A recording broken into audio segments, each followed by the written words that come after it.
Hello, this is Anna Amelia from Northeast Animal Rights. Today we have another one of our Saturday Spotlight interviews, and we are absolutely delighted to welcome Lorri Delahunty from Vegan Happy. So welcome, Lorri, and thank you very much for agreeing to do this for us. Thank you so much for inviting me. You're very welcome. We know obviously Lorri was very kind enough to sponsor us for the Vegan Festival as well, the Tyneside Vegan and Music Festival, and I've got all sorts of goodies here as well, which kind of things which I've been buying, kind of like I've bought one of the lovely hats. I love this hat. This is my favorite because I love the colors, and obviously the gorgeous bag you did for us as well, vegan bags. Yeah. And my favorite scarf. It's just so lovely and soft. So straight into the questions now then. Okay, could you tell us about your vegan journey, how it started and where you are now? Yeah, so we didn't mean to go vegan, or I didn't mean to go vegan at all. My dog had an accident late one night, and I was, paying all this money at the vet. A beagle, funny enough, by chance. And I was paying all this money, and I got home, and I took chicken out of the freezer, and I was like, it was like an instant, click. Yeah. And I was like, why am I spending 300 quid on my dog and I'm just taking chicken out of the freezer? It just was an instant thing. And I'd never had anything like that before. I'd maybe thought about doing veganism for a lifestyle, lose a bit of weight and this sort of stuff. I don't know about you, but I've put on weight. I've put on weight since I've gone vegan because the food's amazing. But and then the next day, it just so happened it was the same time that Joey Cardstrong was having a bit of a tussle in the press with Jeremy Paxman, because Jeremy Paxman had interviewed him with a ham sandwich, and he thought that was really rude. So Joey Cardstrong was all over the news being really gobby like he is, which is great. And I was like, oh, okay, this is I don't need to be hippie to be a vegan. This is all right. He's sort of thing. And because there's so many stereotypes that are just completely untrue. So I started looking into it, and I said to my husband, I said, I've gone vegan, and a few years before I'd given up alcohol, and I've now been sober for 6 years. So he knows that when I do something, I do it. So he's like, oh, okay, you're vegan, fab.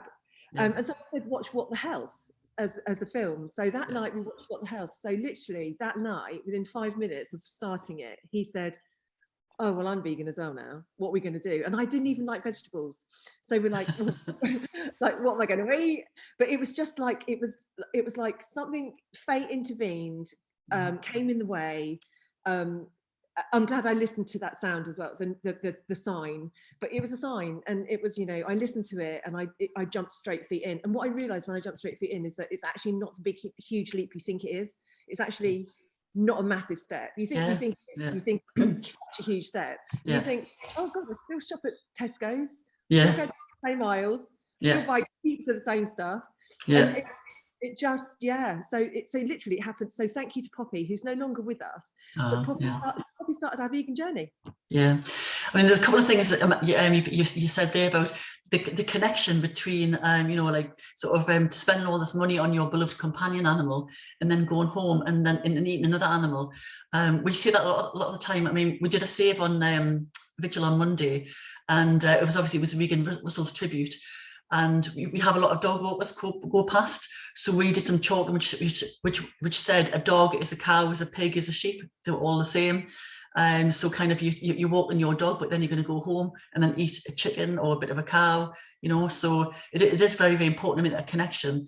And also you mentioned about the health part of it.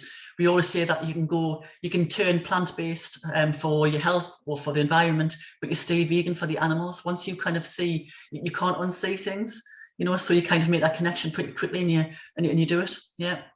Exactly. I was talking to Ronnie Lee yesterday, the lovely Ronnie Lee, and Louise, who came in yesterday to talk about an event. And that's what I was saying to them, I can't unsee. As soon as you go vegan, you see stuff, don't you? And you're like, and first thing you think is, how have I not seen this before? You go from thinking you're getting through life, so you're pretty okay, to think that you're the most important person on the planet because you haven't seen this connection, you haven't seen what's going on. And I think that was the thing for me. I was so devoted to my animals, thought I was an animal lover, and then I realised I was actually being so destructive in so many different ways. And I remember an instance as well. This is about 2 years ago. We'd already gone vegan, but there was someone trying to get sheep from the river, and they were trying to get sheep from the river, and they were fishing the sheep out, which they got out, and they got it to the farmer. And then they were all going to the pub, probably to have roast lamb. And I said to them, you just made but you'd probably just have to go and eat one of them, and like just have a think about that.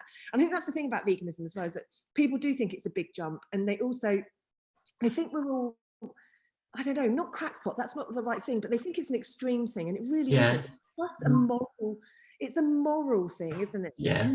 Morally, we view all animals the same, you know, on the same level as us. And I think it's not this great big extreme thing. It's extreme to like kill something, isn't it? Yeah.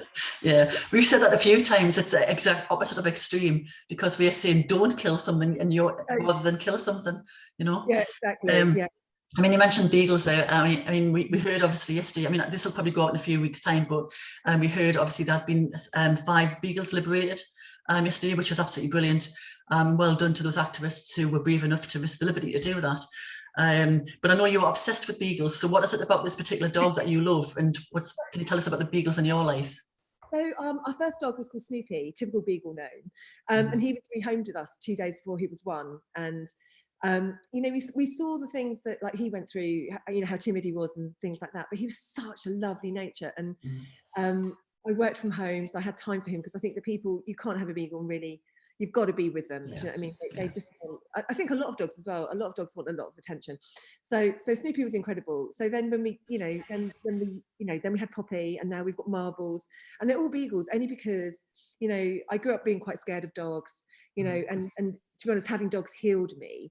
You know, now I can be found in a field of sheep and I'm not scared at all, because I realise that that's like an inner thing that people put in you, isn't it? That's sort of thing, really.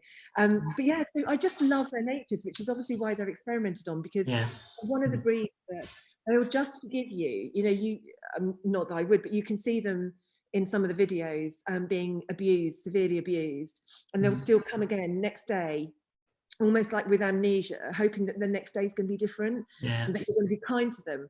They literally don't have like that hate gene, and I think I don't think they're the only breed that do that, but they are the most pliant breed. So I think that's why they're used, because they're so forgiving. Yeah, we've said that they are used because they're so docile and so forgiving, and so easy to manipulate and manage.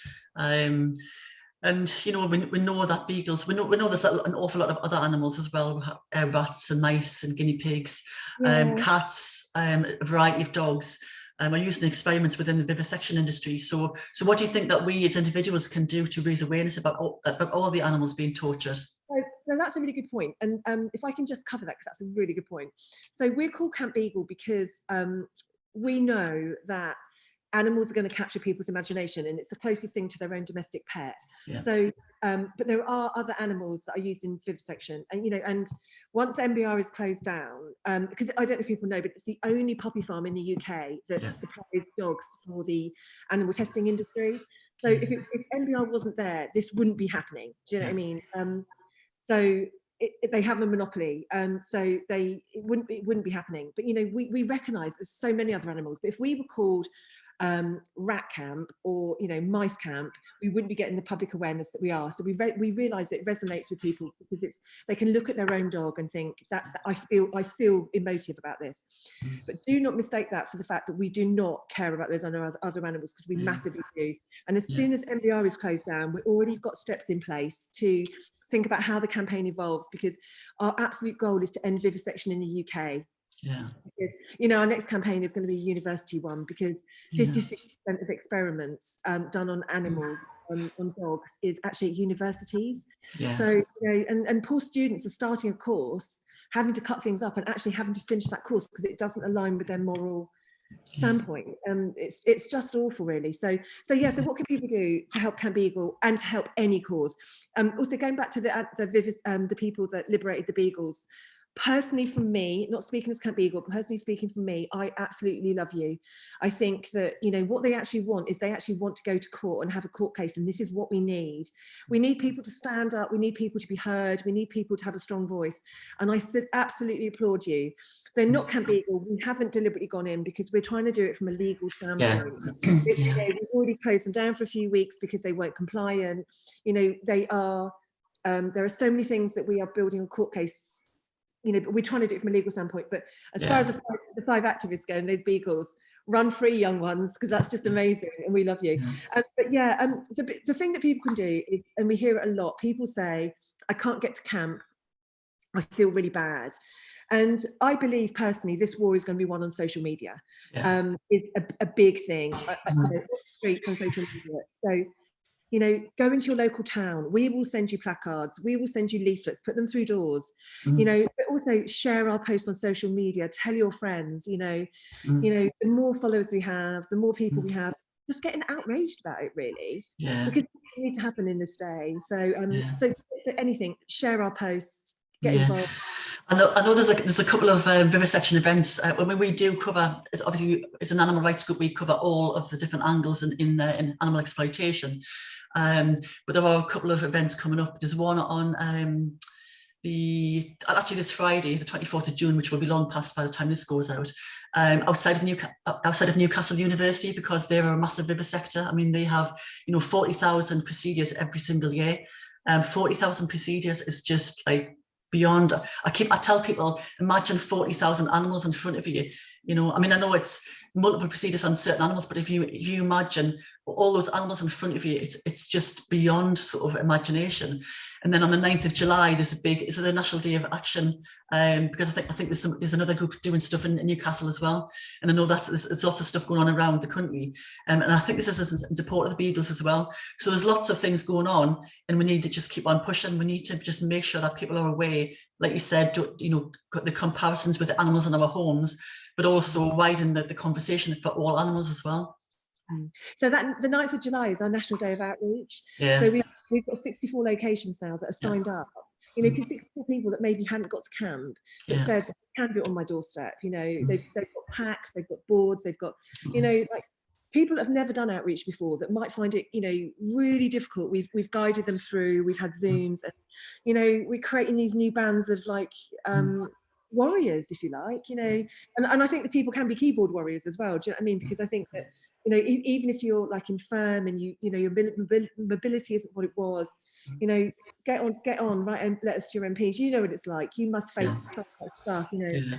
So much stuff people can do. It costs money, but it does take time. So let's talk about Vegan Happy now. Okay, so how did it start, and why did you decide on subtle message rather than? I mean, I've got a T-shirt on today this is from Viva. I was going to put on my Tyneside Vegan Festival one, but when I went to find it, I think somebody swiped it. Oh right, yeah. So we have actually started doing some larger messaging. So in fact, one of our new ones is devoted to kindness. Yes, I've seen that one. Yeah. And we've got Vegan Soap Mind as well, which it's more like a varsity logo. So they're still really positive.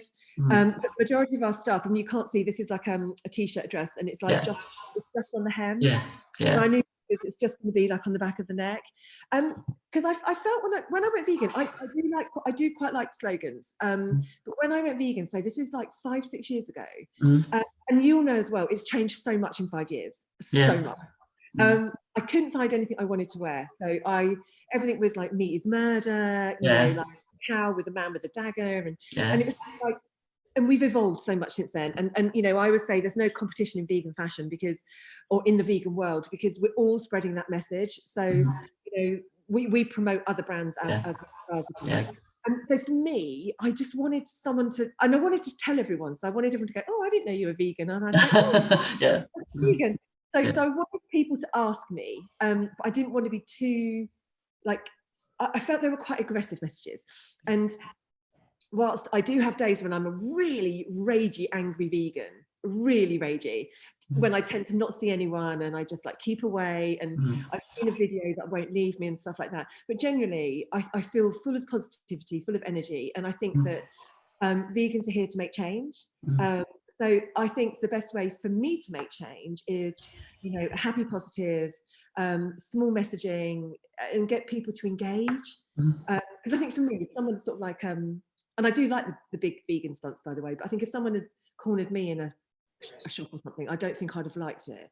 So for me, I think it's the subtle messaging that gets us. And, we get stopped, our people get stopped in supermarkets quite a lot.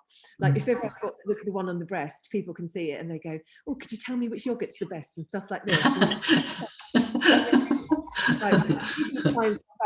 mean, I get asked a lot, actually, funny enough, I've been asked about 5 times about the best olive oil for winter salad in the summer.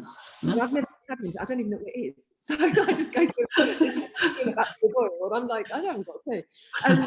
But yeah, so I just wanted to put stuff on basically so people would ask me about veganism.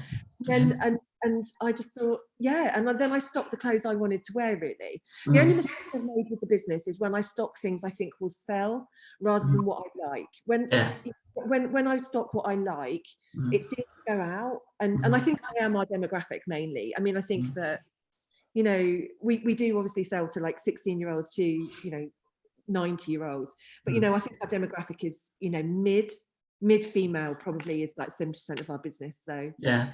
so I was like, he wants to look trendy and he don't want to look like, you know, I don't know, Grandma Potts or whatever. Do you know what I mean? Yeah.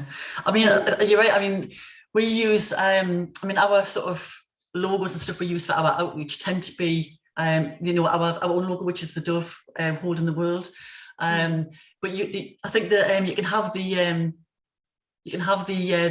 you know, the graphic messaging. I mean, that messaging will work to some point, but you can't always walk around with a graphic t-shirt on. So sometimes it's the dresses and everything. If you're going to a family event or something, you can't really turn up in a t-shirt with a graphic message on, or even like a message as such. It's just kind of a very, very subliminal message, isn't it? I think exactly. It's you know, we say our stuff will take you from the office to going out to everything, really. So on the messaging, absolutely. So we do quite a lot for Camp Beagles. So we do all them, you know, not all their merchandise. Actually, again, work with Viva la Vegan on a range. Yeah. So Viva la Vegan do their stuff, and then we do our stuff. And on all the Camp Beagle stuff, it's really solid messaging. You know, so you know, it's big messaging. It's solid. And this is their outreach one, which again is really. Oh yeah. So we recognise there's almost like a time and a place. The other thing I really like doing is when I see vegan, really good vegan clothing, I will always buy from them. So I can't remember the name of his company now. There's a guy called James Harkness. It's got amazing vegan clothing. I really should have looked it up.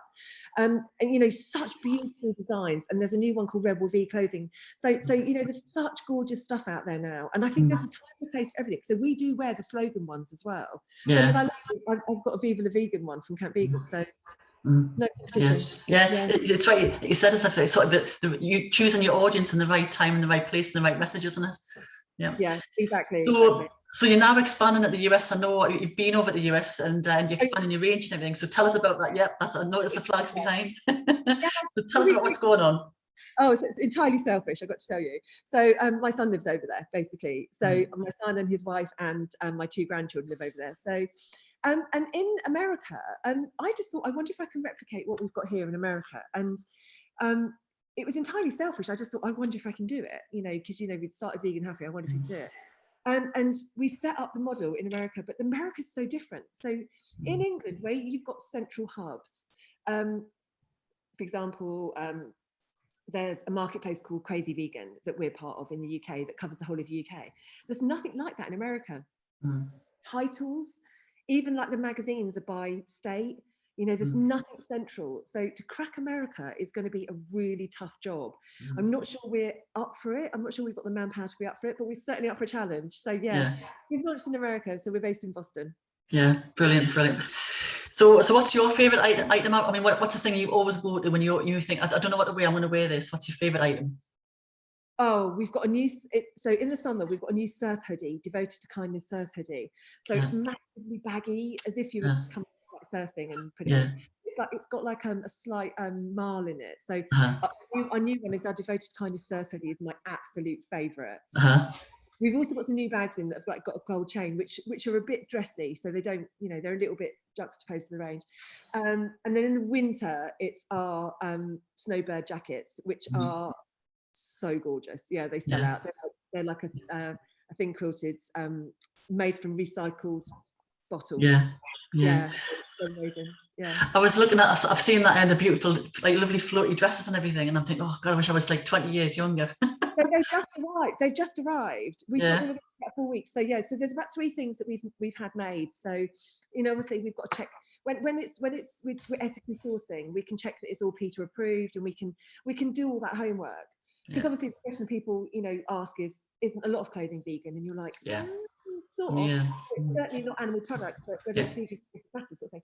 But yeah, the dresses have just turned up, but obviously it's a really long process because we need to make sure that ethically sourcing and all that sort of stuff. But yeah, and the new floaty dresses are just going to have the little logo on the back of the neck. But yeah, but I know what you mean.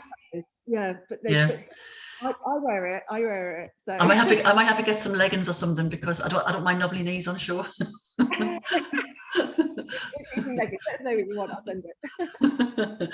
So you were, how did you feel when you got nominated for, you know, and you also won the awards for the Great British Entrepreneur and Janie Loves as well? I mean, that must have been amazing. Oh my God, yeah. So Janie Loves was amazing because also she's like a sober warrior, and I am. So that was, you know, I mean, like I bore people now with the benefits of veganism, but I bore them with the benefits of being sober as well. I think, you know, I was a complete party animal, you know, so, but now I still love being in the pub. I just have a cup of tea. I know it sounds really weird. But I did the same with Great British Entrepreneur of the Year Awards. You know, when we went for that, I never in a million years thought we'd win. And yeah, so we were up against, like, you know, John Caldwell was presenting, you know, Stephen Bartlett was the winner of the main award, who's for the Dragons, sold his company for 300 million, you know, and I was doing myself in that category. But I think for the first time ever, I thought, I've done okay. Yeah. You know, and I think it was the first award that was really for me. It was my, I don't know, I feel like the award is because I didn't give up, because it was entrepreneurial spirit. So it's like, I kept going. Do you know what I mean? I'd had a marriage breakup. I'd had a nervous breakdown. I'd, you know, given up alcohol. They're like, oh my God, just give her an award. Just give us something. I like to think it's maybe because we've got a successful company as well. But yeah. I think it's all of those things probably. Yeah, but it is a good sort of, like, you know, like validation that what you're doing, you're on the right lines, and you know, you're all making a difference. What was really interesting actually as well is all the winners of that award, and there were 8 winners, different regions, and of the 5 that turned up, so it shows that 3 didn't think they were going to win. 5 that turned up, we were all women. All women. Yeah. Good. Like, okay, that's really cool. Yeah. Brilliant.